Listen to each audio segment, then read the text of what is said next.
maingay daw, maingay. Okay, game. Huwag ka manggulo. Seryoso na tayo. Hindi, seryoso. Parang naging... Hindi ko alam kung bakit ang lakas ng impact ni Randy sa akin na kahit wala siyang ginagawa. Holy Spirit! Kahit wala siyang ginagawa na... Ewan ko na... Parang minsan lang kasi nag-text, minsan lang siya nagsabi. Pero parang naging... Alam niyo naman yung yung yung group ko, super laki siya. Sana pinagpe-pray ko sana hindi siya mag-stop. Na mag-grow yung mga leaders. Kasi parang hindi naman ako naging ganun katatag siguro. Alam niyo ng mga alam niyo ng mga members ko na parang nag-attend kami ng Victory Weekend. Alam nila na wala akong tulog 2 araw. Tapos pinapauwi nila ako na umuwi ka na, matulugan. Tapos sabi ko, ayoko kasi parang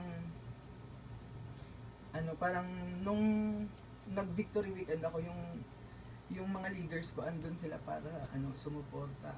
So parang I want to parang gusto ko silang imitate na kahit hindi ko man ewan ko sa kanila, pero andun sila to support us. So ako kahit na super pagod ako noon, andun pa rin talaga ako. Tapos yun nga, about sa mga one-to-one, nung umpisa, ang dami kong tinanong nun na iwa-one-to-one ko ba sila na madalian, kasi 3 weeks lang talaga. Yung 3 weeks na lang na Victory Weekend na. Ang dami kong tinanong, si Ryan, tinanong ko din, sina Louie, sina Kitty, sina Jason, kung paano mag one-to-one ng ganun. Which is, yun nga, sabi ko, hindi kasi ito ginawa sa amin ng leader ko. Parang sabi na, tinanong ko kay Ivor, sabi hindi naman ginawa sa atin ng leader natin na madalian. So, parang na-realize ko na ganun. Pero in a way, naging na-enlighten naman ako sa lahat ng mga sinabi nga, since Christian na rin din sila at nag-go through sila sa one-to-one, na pa-realize ko din sa kanila na ang one-to-one is not just for them to connect sa ministry, for them to connect sa group, pero to connect with God. At kahit na super nagtatampo ako na na parang wala nang communication, busy na sa lahat kasi nga may mga trabaho na. Dati kasi parang wala, so lang. Palaboy-laboy lang. Palaboy-laboy. Business lang. Ayun, super thankful ako sa lahat ng ginawa mo na pag-encourage mo sa akin na mag-lead na kasi parang ang lakas ng tama niya kahit marami akong problema na pinagdadaanan sa family sa financial. Happy birthday. Babalik. Sa financial. Sa pamilya ko kasi parang ang nung naging close ako sa church sa inyo lahat sa group, doon din hindi naging ganun kaganda yung relationship namin ng mga kapatid ko. Sina Kevin, sina Ayan, hindi na kami nagkikita. To the point na ayaw ko na makipag-usap sa kanila kasi parang nababad na parati pag kinakausap ko sila. Tapos hindi na rin ako tumatawag sa amin. Parang sinabi lang sa akin ni God na pagpatuloy mo na lang yung ginagawa mo kasi ako na lang ang magsosolve ng mga problema mo. Kumbaga, just follow what I tell you to do. Yun. Ang parati kong sinasabi every time sa group, parati kong pinagmamalaki yun sa group namin na parang ito yung group namin, sobrang saya kami dito dati. Parang ewan ko ang lakas ng impact niya sa akin. As dati para sinasabi ko sa inyo na ngayon lang ako nakakita ng single, professional lahat, tapos puro ganito kasi ako dati na puyang-puya talaga ako dun sa, kasi puro youth lang kami. Youth lang sila, yung mga kasama ko, super 19s, gano'n. So parang ako lang talaga binibigyan nila ng advice, which, binibigyan ko sila ng advice, which ako kailangan ko talaga ng, nourishment din. Tsaka sa inyo din, na kahit na alam, naiintindihan nyo na naman ako minsan, na parang kung wala ako sa face na happy, parang may problema talaga na pinagdadaanan. Pero, I don't need to explain pa kung ano man yun, pero naiintindihan nyo. Alam nyo yun, na parang nakikita nyo, mga pinopost, tapos nagsisend ng messages, yun, parang nakaka-inspire siya. Kasi parang yung mga kaibigan ko na iba, ine-explain mo pa eh. Pero sa inyo, kasi parang, hindi ko na kailangan mag-explain kung ano man nararamdaman ko. Ganun. Kahit sa ministry din, sa trials din sa ministry. Kasi parang, yun nga, may mga pinagdaanan ako dun sa simbahan na parang, sa church na parang may to the point na ayoko na magsimba na gano'n. Pero yung parati yung binabalikan yung relationship natin, which is ngayon, hanggang ngayon, sa team ko, or sa group namin, sinasabi ko Team na, Arvin. sa group namin, sinasabi ko na na dapat kailangan talaga good communication tayo. Hindi tayo mawala kahit season 2 na, or season break na. Hindi naman ako kinakabahan na baka mawala sila or mawala sila sa kasi I did my part as to communicate with them, and as a leader kahit papano na ko sa kanila na idol na inano ko sa kanila na ito gawin natin kasi tama naman to. Kasi nga ito yung na-experience ko dati. Lahat ng ginagawa ko sa group ko, yung magagandang ginawa mo sa group natin dati, I really applied it. Yun lang. Thank you for the Ayun pala yung nakalimutan mo, Thanks for the leader. Ayun to bro. Ay, oo, yun ka nakalimutan. Ayaw sabihin. Tsaka nag-advance na happy birthday kasi nga Magka-birthday kayo. magka-birthday. So ayaw mo sumabay talaga. Ayaw ko sumabay. Ang moment ko yun eh.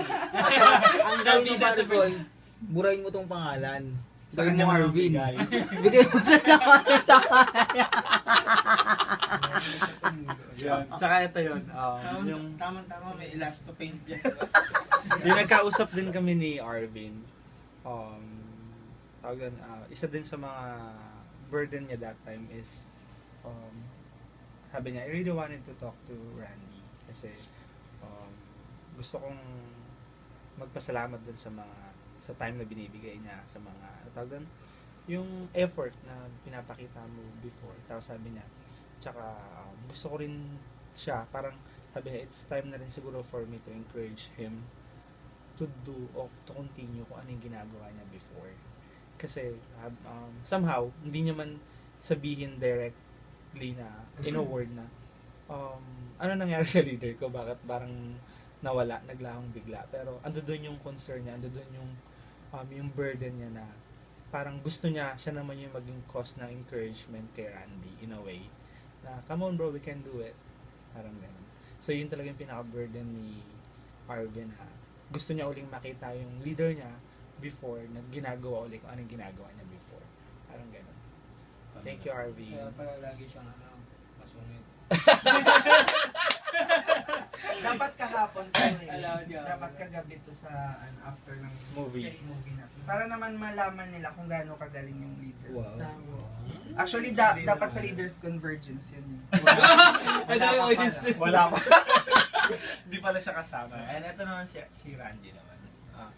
Ikaw, ano masasabi mo kay Arvin? Hindi, syempre si Lord pa rin yung magaling. Yeah. Saka, ayun, sobrang nagpapasalamat ako. Saka, ayun, kay Arvin na, ayun, hindi naman totally na pabayaan. Pero, sobrang admitted ako na nakalimutan ko yung last, ano ba tawag dito?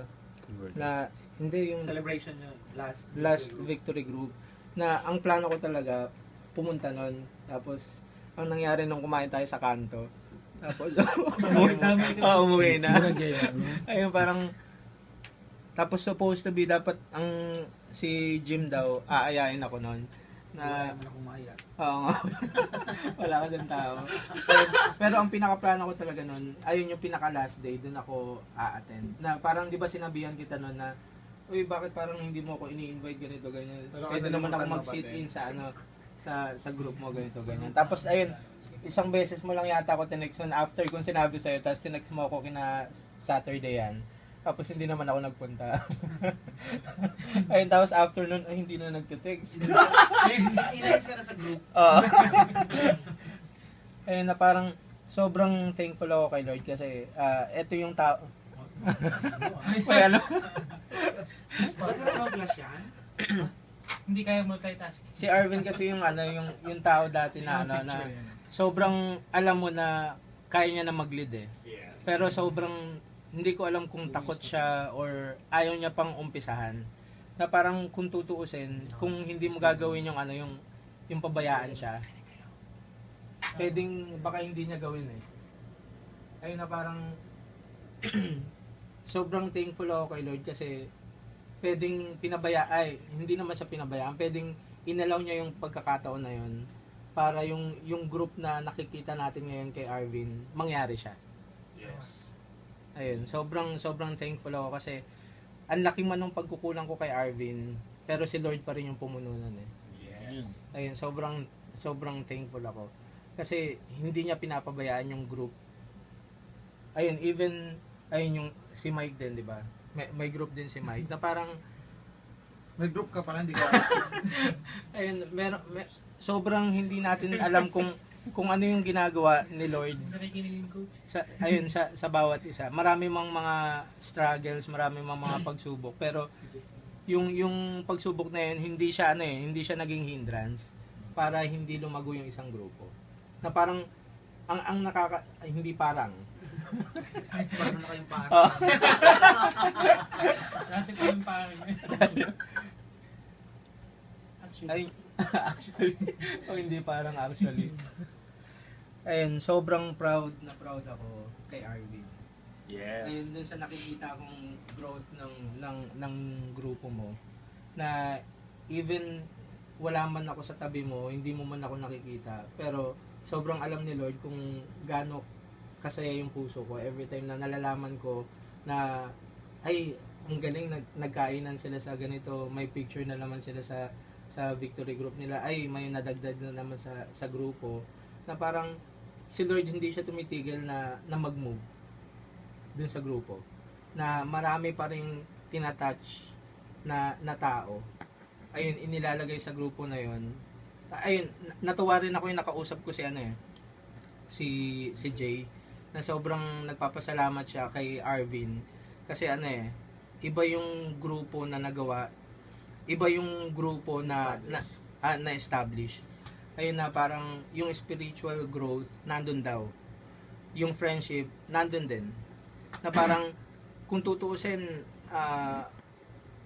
plus na lang yung plus factor na lang yung magkaroon ng friendship, kasi 'di ba ang pinaka kailangan nating ma-establish yung relationship talaga kay Lord, na parang because of the relationship with God, sobrang nandun, sumunod-sunod siya eh. Nandun yung friendship, nandun yung camaraderie, nandun yung pagkakaunawaan, ayun yung sinasabi mo, communication, na sobrang importante yung, kasi once na mawala sa atin yan kay Lord, hindi natin alam kung nasan tayo, hindi natin alam kung ano yung gagawin natin, kung paano tayo magdedesisyon, which is ganun din sa pagkakaibigan. Kung hindi natin alam kung ano man yung pinagdadaanan nung kaibigan natin, hindi natin alam ipoposisyon yung sarili natin kung paano natin siya matutulungan. Ayun, sobrang proud ako kay Arvin. Yes. Thank you sa cake ha. Kaya pala kayo mong sabihin ha. Makikita mo rin daw sa Sabado. Ilalagay ko lang sa Ang review. dami talaga. Ang galing. Alright, isa sabihin